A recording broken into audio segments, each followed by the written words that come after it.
Coming up next on the Jeff Crilley Show, we're going to put a spotlight on an amazing networking group that's very different from other networking groups in Dallas, and they're making a huge difference in our community. Their story, next.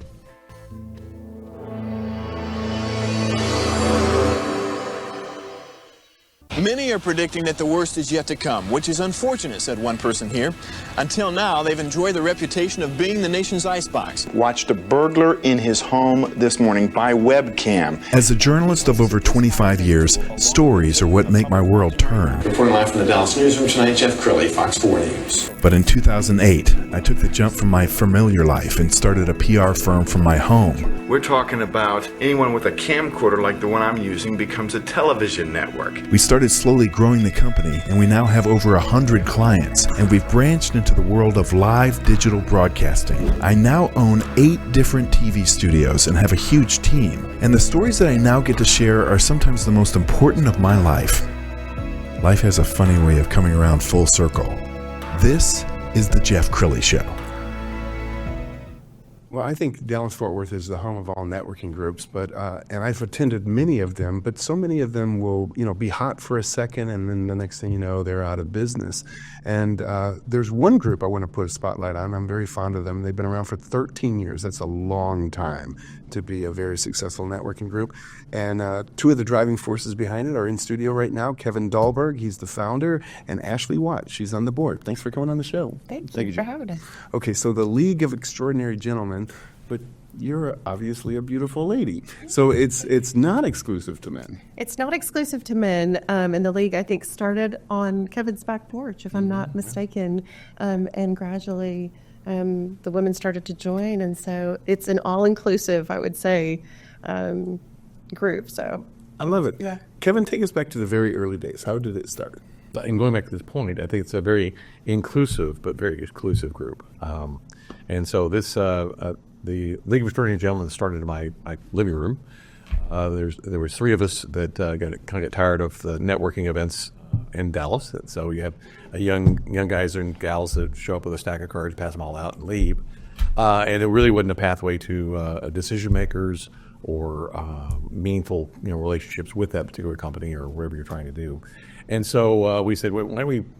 Texas is about relationships, and so why don't we? I'll bring 3 people that'd be good for you. You bring 3 people that'd be good for me to meet, and you do the same. We'll wind up at about anywhere from 8 to 10 people that we can build a relationship with, and get to know on one-on-one. And so that's what we started. We started in my living room, and we were thinking about going to a bar, wine bar, or whatever it might be. And I said, I've got facilities and a little cheaper that way. So that's where we started. And so a gentleman, a very good friend of mine who was in a children's charity with me, a dentist, ex-Army black gentleman that good friends for many years. I invited him, and he came off of my porch and said, Kevin, I want to thank you so much for inviting me. I'm with people on your back porch that I would never be able to approach in the business world, never be getting near them, and they're on your porch helping me with my business. This is kind of this is like a League of Extraordinary Gentlemen. And I thought, well, we really don't have a name. And so that's where the name came from. That's beautiful. And there was a famous film a few years ago. And yeah, Sean Connery, and it's, I think, Marvel. A comic book.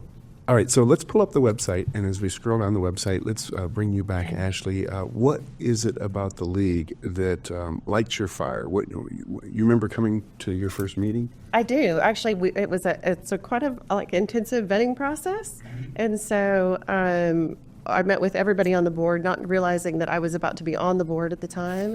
That was sort of a surprise, but a happy surprise. Yes. And so I think the most important part of the League is the fact that it is a group of really solid ethical people that are just there to kind of help you in any way possible on the business front. And I love it that you vet everybody. So you don't post up upcoming events on the website because you don't want the public to come. So talk a little bit more about that, Kevin. So it's a very protected, very cultivated list. We have to go through anybody who wants to bring someone to the League of Extraordinary Gentlemen, whether it's suggested outside the board or the board has to go through and vet that person, make sure there's no conflict with a particular sponsor or event coming up. We tailor that list. We tailor the invite list to the sponsor, so it's most beneficial to them because obviously we're not a nonprofit, but we're not for profit, and so that we have sponsors pay for the food and beverage and the venues, which are pretty exclusive and kind of exciting in themselves. But we make sure that that list is not people that would be damage the reputation of the league, and or would be conducive to the rest of the people that are invited. So the people that you're meeting there are meaningful relationships and people that you can do business with, you can charity, make decisions in our community, and that's the whole purpose behind it. It was basically to bring people together that are meaningful people in our community, in the business community, bring them together so that we can work with charities and raise capital and do what's best for our community and our business community. We're going to pull up the gallery page on the website, and as we scroll down the gallery page, what I like most about the group is there is a non-solicitation clause, and so you can't go around and try to hustle up business, but business organically happens. So as we're looking at this gallery page, look at that. I mean, these are just a very diverse group of people who are like-minded. Talk about the quality of the people that are there, Ashley.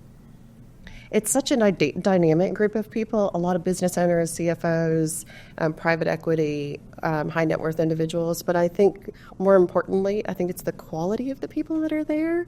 That's just a really good, honest, ethical group of people that are all trying to help and serve each other and help ourselves better the community. And let's talk a little bit more about nonprofits. So you guys will raise money for charities. Is that right, Kevin? Yeah, so we felt like that as we started the group, that if you're doing well in business and working on the community and those kind of things, that you should at least be aware of different ways to give back. And so we try to feature at least one charity at every event. And usually that charity is selected by one of our sponsors. If they don't select one, we select one. And so we raise a lot of money for the charities. We don't necessarily target that as a fundraising event, but we have done those kind of things. And I remember there was one time we had a hangar event. I think you were there. And we were raising money for CASA. And we weren't quite hitting our goal yet. We promised that if we hit a goal that the three founders would dress up. And so we weren't quite there yet. So we went back and I think Kevin Bogarith and myself were Buddy the Elf. And then John Pelletier was Santa, and we exceeded our goal and raised about $12,000 or $13,000 for CASA that night. So it was a lot of fun. And you have incredible sponsors. You mentioned one of them. I remember a Bentley event. I mean, these are just amazing companies that get behind you. Mm-hmm. And Bentley Rolls-Royce did sponsor one at their dealership. They invited us to come to the Black Badge Series rollout of their Black Badge Series vehicles. We've had NetJets sponsor one at Love Field where we had 7 different jets to tour. We've been at Museum Tower several times. As a result, I think they sold 2 or 3 units down there. Blue Seal, another exclusive condominium project here. So we try to find kind of exclusive, unique venues all over Dallas so that keep that fresh.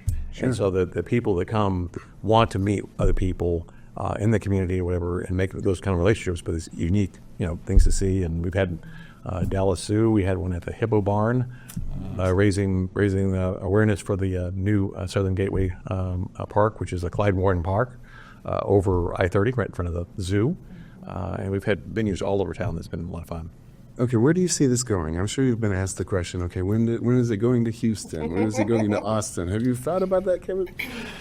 I think we've thought about it. We really haven't got to the point where we're, anybody's come to us and said, hey, we want to start other chapters. If they did, I'm sure that we would lay out the kind of the program so they could do that. I think this would be something that I don't know about Ashley, but I'm kind of too busy to focus on that being a nonprofit. Sure. But again, it's going. The attendees are those significant people in the community, whether it's politicians or it's high net worth individuals at family offices, C-suite officers, business owners, those kind of things. So we keep it at that kind of ilk, if you will. So there's a lot of opportunities for people in different areas to go and meet each other, but there's not a lot of venues where you can go and meet people like yourselves if you're at that kind of level.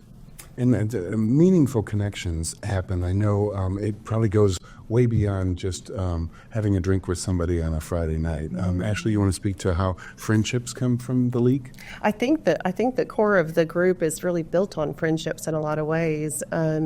They have there's just a lot of people that connect in that group, and I think when you get a lot of like-minded individuals together, there's just a lot of synergy, and so you think alike, you kind of operate in the same world, and so it's just it's kind of a beautiful organization in that way. I would say mostly it's like that high character, quality people that are very like-minded. Outstanding. Well, this has been an amazing show. We only have a minute left, so I'll give you the final word, Kevin. What would you like to leave people with? Well, if you're a sponsor, if you're trying to promote your business, you want to get in front of these kind of people, come talk to us, because we're always looking for sponsors in different venues and different events. We look at charities and how we can help in the community. I think what's really interesting is the most feedback I get is the people that come for the first time. I don't know what their expectations are when they come to the League of Extraordinary Gentlemen event. They don't know what to think. But they come away going, wow, this is just really meaningful. I really met some fantastic people, and I connected with them, and we traded cards, and they're shocked at the relationships that they create coming away from this event. So. Well, outstanding. You guys have been amazing guests. We're going to end with the website, which is leagueofextraordinarygentlementx.org.